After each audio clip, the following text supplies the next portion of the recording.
সকাল সকাল ফ্রেশ হয়ে নতুন শাড়ি পরে নিল বেলি। কাল রাতে রীতা বেগম বলে দিয়েছিলেন যেন সকালে ফ্রেশ হয়ে শাড়ি পরে। নতুন বউদের নাকি শাড়ি পরতে হয়। শাড়ি পরতে পরতে বেশ পারদর্শী না হলেও একা একা পরতে পারে বেলি। সিঁড়ি বেয়ে নিচে নেমে বসার ঘরে বসল বেলি। বিলকিস বেগম এবং সামিয়া সেখানেই বসেছিল। কি গো রমণী, বাছর রাত কেমন কাটাইলা? জামাই মনে হয় মেলা আদর্শ করছে, তাই না? বলেই মুস্কি হাসলেন বিলকিস বেগম। মূলত বেলিকে জ্বালাতন করতেই তিনি কথা বললেন। আহা দাদি, বাসর রাতে জামাই আদর করে না, এটা কি কোথাও শুনেছ? দেখো না কি লজ্জা পাচ্ছে আমাদের বেলি, আবার দেখি শাড়িও পরেছে। বলেই হাসতে লাগলো সামিয়া। তোমরা চুপ করো, কি সব ফালতু কথা বলছো? যত সব আজারা কথাবার্তা। সকাল থেকে কি একটার পর একটা শুরু হয়ে গিয়েছে, দিনটাই খারাপ। দাদিরা এভাবে কথা বল নাকি? আজও। বেলি মনে মনে কথাগুলো বলল। আমাকে তো বলতেই পারতিস বেলি, আমি না তোর বেস্ট ফ্রেন্ড? বল না, কালকে সুভাষ ভাইয়া তোকে কয়টা চুমো খেয়েছে? বেলির কানের কাছে ফিসফিস করে বলল সামিয়া। ছি, কথার কি অবস্থা! দয়া করে তুই চুপ থাক। মুখ কুঁচকে বলল বেলি। আচ্ছা, এটা তো বলতেই পারিস যে জড়িয়ে ধরেছে নাকি? আমার বউকে আমি জড়িয়ে ধরলে প্রবলেম কোথায়?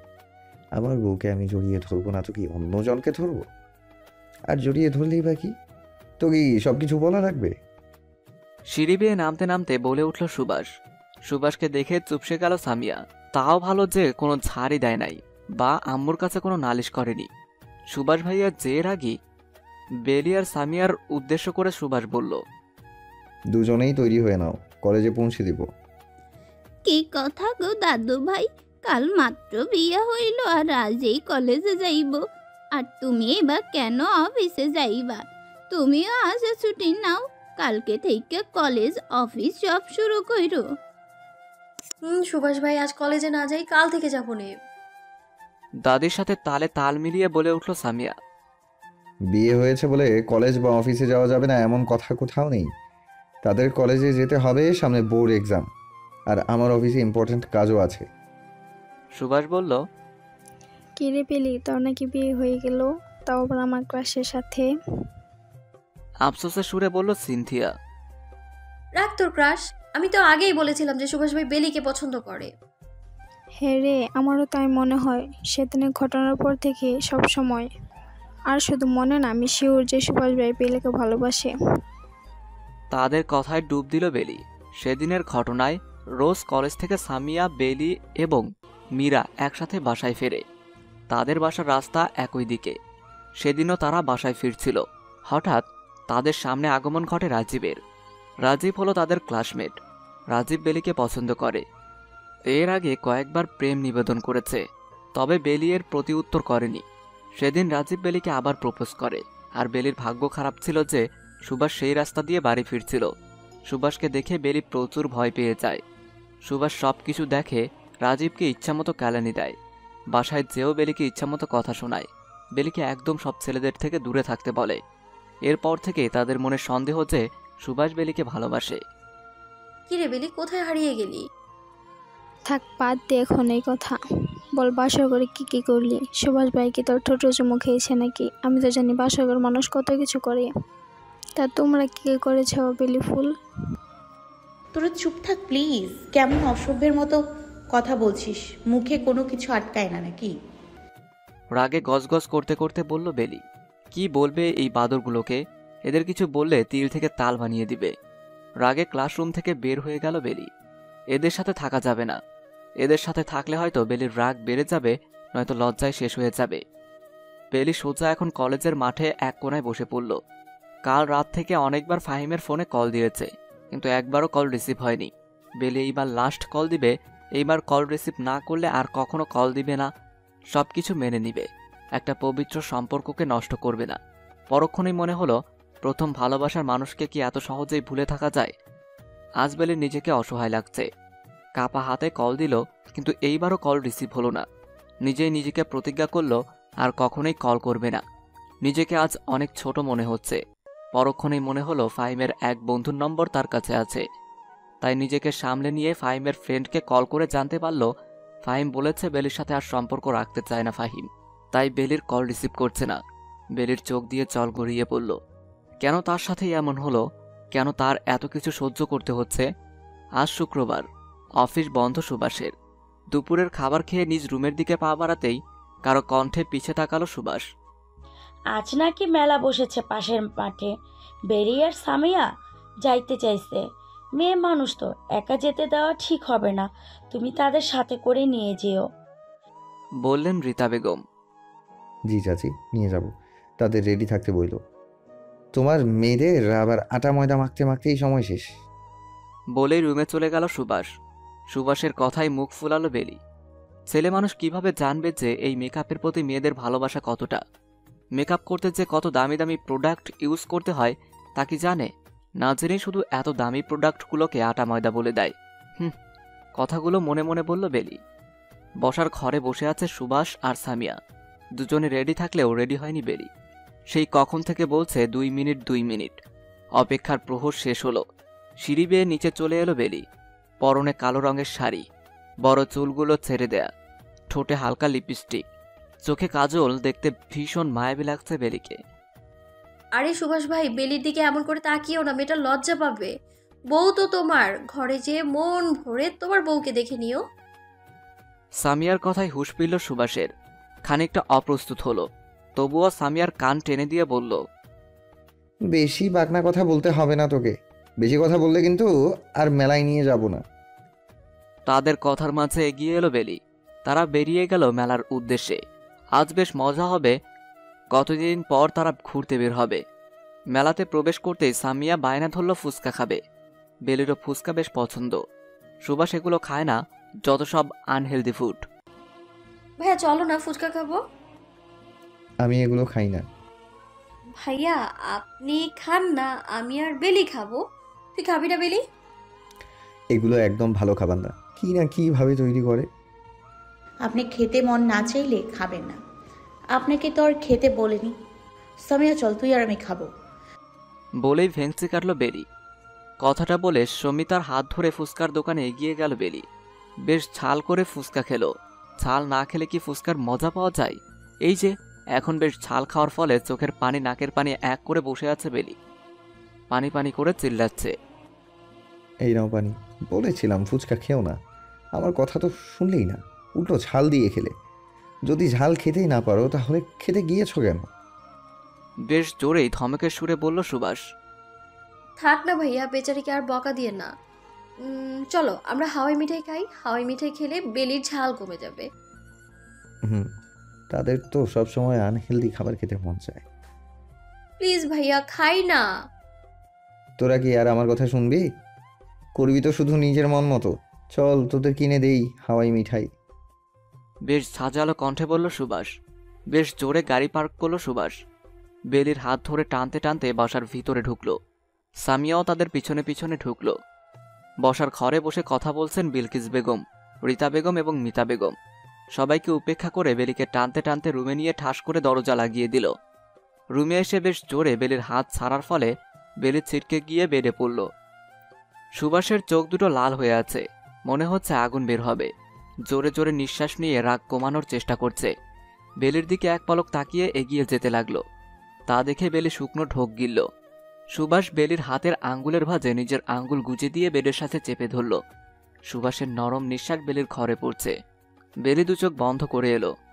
বেলির কানের কাছে ঝাঁঝালো কণ্ঠে বলল, ছেলেদের পেট দেখানোর জন্য কি শাড়ি পরেছো? এত বড় গলার ব্লাউজ কেন পরেছো? যখন শাড়ি ঠিক মতো পরতে পারো না তাহলে পরেছো কেন? Answer me damn it. ভারী কণ্ঠে কেঁপে উঠল বেলি।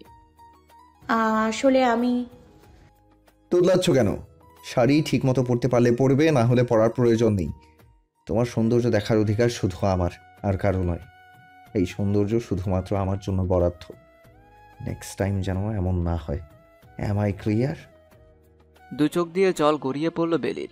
তার কি দোষ? সে কি ইচ্ছে করে এমন করে শাড়ি পরেছে নাকি? কখন শাড়ি কোমর থেকে সরে গিয়েছে সে নিজেই টের পায়নি। আর ব্লাউজটা তো মার্কেট থেকে কিনে এনেছে বলেই এত বড় গলা, সেখানে তার কি দোষ?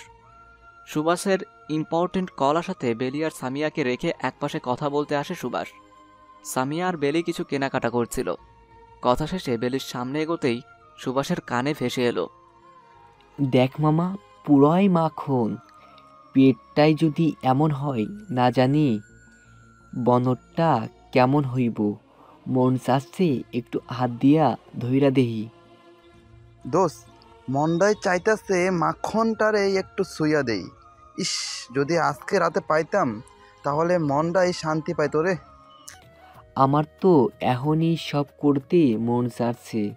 আমার তো ওপর থাইকা নিচ পর্যন্ত সব টেস্ট করতে মন চাইতেছে। বলেই হাসতে লাগলো ছ্যাঁচড়া বদমাইশগুলো। এদের কাজই হলো মেয়েদেরকে হয়রানি করা, মেয়েদেরকে বাজে মন্তব্য করা। তাদের কথা শুনে সামনের দিকে তাদের চোখ অনুসরণ করে তাকাতে রাগ তরতর করে বেড়ে গেল সুভাষের। তারা বেলির দিকে তাকিয়ে কথাগুলো বলছিল। বেলির দিকে তাকিয়ে দেখতে পেল বেলির শাড়ি ঠিক নেই, কোমরের দিকে সরে গিয়ে পুরো ধবধবে ফর্সা পেট দেখা যাচ্ছে। চুলগুলো খোপা করার ফলে ঘাড় থেকে একটু নিচ পর্যন্ত দেখা যাচ্ছে। এক পলক সেদিকে চেয়ে প্রথম জনের নাক বরাবর ঘুষি দিল সুভাষ। বরাবর সবগুলোকে ইচ্ছামতো কেলানি দিল। রাত 10টা। তখনকার ঘটনার পর বেলি অনেক কেঁদেছে। বেশি কান্নার ফলে চোখ সহ মাথা প্রচুর ব্যথা করছে, তাকাতে পর্যন্ত পারছে না। তাই তো রাতের খাবার পর্যন্ত খায়নি। অন্ধকার রুমে প্রবেশ করে লাইট অন করল সুভাষ। হাতে তার খাবারের প্লেট। বেলি কাঁথা মুড়ি দিয়ে শুয়ে আছে। বেলির দিকে এগিয়ে ধীর ধীর কণ্ঠে ডাকতে লাগলো, বেলি ওঠো, খাবারটা খেয়ে নাও। বেলি কোনো শব্দ করল না। বেলি খাবারটা জলদি শেষ করো, তাহলে কিন্তু ভালো হবে না। শেষমেশ বেলির চোখ খুলে খানিকটা রাগের স্বরে বলল, আমি খাবো না, আমার খিদে নেই, আমাকে ঘুমোতে দিন। এবার সুভাষ বেলির হাত টেনে ধরে বিছানায় বসিয়ে দিল। ভাত মাখিয়ে বেলির মুখের সামনে ধরল। ভালোই ভালোই বলছি, খেয়ে নাও, আমাকে রাগিও না। বেলি কথা না বাড়িয়ে চুপচাপ খাওয়া শুরু করলো। বেলি 2 লোকমা খেয়ে আর খেতে চাইল না। সুভাষও আর জোর করল না, হাত ধুয়ে শুয়ে পড়ল। তবে বেলির চোখে ঘুম নেই। লোকটা এমন কেন? একটু সরি বললে কি হতো? বেলির বান্ধবীরা হাজার বলুক যে সুভাষ তাকে ভালোবাসে, কিন্তু সে সেটা বিশ্বাস করে না। বিশ্বাস করবে না কেন? যে লোক একটা সরি বলতে পারে না, সে আবার কিসের ভালোবাসে? এসব ভাবতে ভাবতে বেলির 2 চোখে ঘুম পড়িয়ে এসে হানা দিল। গভীর নিদ্রায় চলে গেল বেলি। সুভাষ বেলির দিকে তাকিয়ে রইল। বেলি ঘুমিয়ে যাওয়ার পর বেলির কপালে ঠোঁট ছুঁয়ে নিজেও গভীর ঘুমে আচ্ছন্ন হলো। আজ বেলির ফ্রেন্ড সাজিয়ার বার্থডে। সেখানেই যাওয়ার জন্য তৈরি হচ্ছে বেলি। 3 পিস পরার ইচ্ছে থাকলেও সাজিয়া বারবার বলে দিয়েছে যেন শাড়ি পরে। অবশ্য 4 বান্ধবী একরকম শাড়ি পরবে বলে ডিসাইড করেছে। তাই তো বেলি সেজেগুজে শাড়ি পরতে শুরু করলো। তখনই ঘরে প্রবেশ করলো সুভাষ। সাধারণত সন্ধ্যাবেলা সুভাষ আসে না, তবে কাজ তাড়াতাড়ি শেষ হয়েছে বলে তাড়াতাড়ি বাসায় চলে এসেছে। সুভাষ বেলিকে দেখে থমকে গেল। মেয়েটাকে আজ একটু বেশি সুন্দর লাগছে। হালকা সেজেছে, তবুও আজ ভীষণ সুন্দর লাগছে। ল্যাভেন্ডার কালার শাড়ি, সাদা রঙের ফুল কভার ব্লাউজ, হাতে সাদা রঙের চুড়ি, চুলগুলো একপাশ করে সেট করেছে। সুভাষকে দেখে বেলি ঘাবড়ে গেল। হাত থেকে শাড়ির কুচিগুলো পড়ে গেল। সুভাষ এক পা করে বেলির দিকে এগিয়ে গেল। বেলির কুচিগুলো ঠিক করে সেট করে দিল। নিজ হাতে শাড়ির কুচিগুলো গুছতে গেলে বেলি বাধা দেয়। কুচিগুলো নিজের হাতে নিয়ে গুছিয়ে ফেলে। সুভাষের চোখ আটকে রয়েছে বেলির ফর্সা পেটের দিকে। কেমন ঘোর লেগে যাচ্ছে। বেলির কোমর জড়িয়ে আরেকটু কাছে নিয়ে এলো সুভাষ। নিজের সাথে মিশিয়ে নিল। দুজনের উপর দুজনের নিঃশ্বাস আশ্রে পড়ছে। বেলি 2 হাতে নিজের শাড়ি খামচে ধরল। সুভাষ বেলির কানের কাছে ঠোঁট এগিয়ে বলল, আজ যদি তোমার ঠোঁটের ভাঁজে নিজের ঠোঁট গুঁজে দিই, তাহলে কি খুব বেশি অন্যায় হয়ে যাবে? তোমাকে ছোঁয়ার জন্য এই ব্যাকুল হৃদয়ের চাওয়া কি খুব বেশি অবিচারপূর্ণ? তোমার ঠোঁটের স্পর্শে নিজেকে মাতাল করতে চাওয়া কি খুব বেশি বেহায়াপনা? না, বেলি আর নিতে পারছে না। গলা শুকিয়ে কাঠ হয়ে যাচ্ছে। মনে হচ্ছে কতগুলো বছর ধরে পানি খাওয়া হয় না। মস্তিষ্ক শূন্য মনে হচ্ছে। হাত পা অবশ হয়ে আসছে। সুভাষ বেলির ঠোঁটের দিকে নিজের ঠোঁট এগিয়ে নিয়ে আসলো। দুজনের ঠোঁট ছুঁই ছুঁই। ঠিক সেই মুহূর্তে কানে ভেসে এলো, বেলি, তুই কি রেডি হসনি? আর কতক্ষণ লাগবে তোর? এত সময় নিলে কিভাবে হবে? আমি সেই কখন থেকে রেডি হয়ে বসে আছি। সামিয়ার ডাক শুনে দুজনের ছিটকে দূরে চলে এলো। সুভাষের ঘোর কাটল। দ্রুত পায়ে অশ্রমে চলে গেল সুভাষ। একে কি করছিল সে? না, এভাবে নিজের ইচ্ছেগুলোকে আশকারা দেয়া যাবে না। নিজেকে সংযত রাখতে হবে। পরক্ষণে মনে হলো এটা তো তার আর হারাম চাওয়া নয়, বেলি তার স্ত্রী। তার নামে লিখিত হয়েছে। তার নামের কাবিননামায় আজীবনের জন্য নিজেকে আবদ্ধ করেছে। সবকিছুর ঊর্ধ্বে বেলি তার বউ, তার মন পিঞ্জিরায় আবদ্ধ পাখি, শুধু একমাত্র তার বউ, তার নিজস্ব সম্পদ। এতক্ষণ সময় লাগে তোর? মুখটা খানিক কুঁচকে বলল সামিয়া। এই তো আমি রেডি, রাগ করিস না প্লিজ। আর রাগ করলে তোকে ডাইনির মতো লাগে, পরে পার্টিতে সবাই তোকে ডাইনি বলবে। বলেই হাসতে লাগলো বেলি। তুইও আমার সাথে এমন করিস? যাবো না আমি। আরে রাগ করিস কেন, আমি তোর সাথে মজা করছিলাম। আচ্ছা সরি, চল এবার। বসার ঘর থেকে সকলের থেকে বিদায় নিয়ে সদর দরজার দিকে পা বাড়াতে কারো কণ্ঠ শুনে পিছে তাকালো বেলি। আমি তোমাদের পৌঁছে দেব, একা যাওয়ার প্রয়োজন নেই। তোমরা যেদিক যাচ্ছ আমিও সেই দিকেই যাচ্ছি। পেছন ফিরে তাকালো বেলি। সিঁড়ি দিয়ে শার্টের হাতা ফোল্ড করতে করতে নিচে নামছে সুভাষ। লোকটাকে আজ একটু অন্যরকম লাগছে। কালো প্যান্ট, কালো শার্ট, চুলগুলো সেট করা, শ্যামলা মুখখানায় চাপদারি বেশ মানিয়েছে, হাতে ব্র্যান্ডের সিলভার কালার ওয়াচ। সব মিলিয়ে লোকটাকে একটু বেশি সুন্দর লাগছে।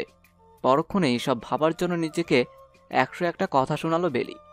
সাজিয়ার বড় ভাই ইয়াসির আফতাব, সুভাষের কলেজ ফ্রেন্ড, বলা চলে বেস্ট ফ্রেন্ড, সেই সাথে আবার কলিগ। তাই তো আজ সাজিয়ার বার্থডেতে সেও যাবে। কখন থেকে তোদের জন্য ওয়েট করছি। তোরা না আসলেই পারতি, এত লেট করে আসার কি দরকার ছিল? রাগী গলায় বলল সাজিয়া। সব দোষ এই বেলির, রেডি হতে এত সময় নিছে, কি আর বলবো। আচ্ছা বাবা সরি, মুড ঠিক কর, তোর আজ জন্মদিন। ইয়াসিরের রুমে প্রবেশ করলো সামিয়া। না বলতে হবে লোকটা বেশ গোছানো টাইপের। ছেলে মানুষের রুমে এত সুন্দর করে গোছানো ভাবা যায়, যেখানে সে মেয়ে হয়েও অতটা গোছানো না। অন্যের ঘরে পারমিশন না নিয়ে প্রবেশ করতে হয় মিস সামিয়া? আয়নার সামনে টাই বাঁধতে বাঁধতে বলল ইয়াসির। খানিকটা ঘাবড়ে গেল সামিয়া।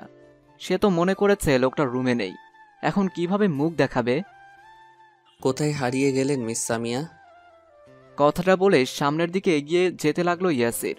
সামিয়াকে হ্যাঁচকা টানে নিজের সামনে এনে দরজাটা বন্ধ করে দরজার সাথে চেপে ধরল। আপনাকে কতবার বলেছি আমার থেকে দূরে থাকবেন, আপনি আমার আসল রূপ দেখলে নিতে পারবেন? বলে সামিয়ার মুখের উপর ফু দিল ইয়াসির। সামিয়া চোখ বন্ধ করে নিল। যতবার আগুনের সামনে আসবেন ততবার কিন্তু ঝলসে যাওয়ার আশঙ্কা থাকবে। এমনটা নয় যে আগুন বারবার আপনাকে কাছে পেয়েও ছেড়ে দিবে। আমি তো বারবার আগুনের সামনে আসি নিজেকে ঝলসে দিতে, আমিও তো চাই আগুনের তাপ নিজের গায়ে মেখে নিতে। এবার সাহস করে বলেই ফেলল সামিয়া। কি হলো আজ? অন্য সময় তো মুখ দিয়ে কথাই বের হয় না, আজ কি হলো তাহলে? আপনাকে লাস্টবারের মতো ওয়ার্ন করছি, আমার থেকে ডিস্টেন্স মেইনটেইন করে চলবেন।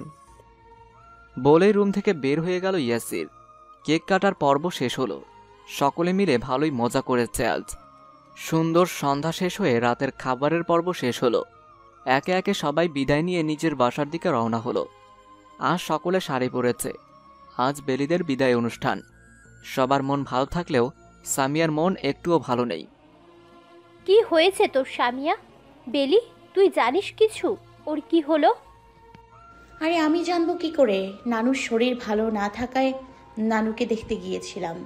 যেখানে ছিলাম সেখানে ছিলাম রাতে, সেখানে থেকেই কলেজে এসেছি। কি হয়েছে তোর? এমন মনমরা হয়ে আছিস কেন? আজ কলেজে আসার সময় ইয়াসির ভাইকে দেখেছি। অবশেষে মুখ খুলল সামিয়া। তো কি হয়েছে বল। আরে দেখলাম ইয়াসির ভাইয়া ফুলের দোকান থেকে অনেক বড় একটা গোলাপ ফুলের ফ্লাওয়ার বুকে নিল।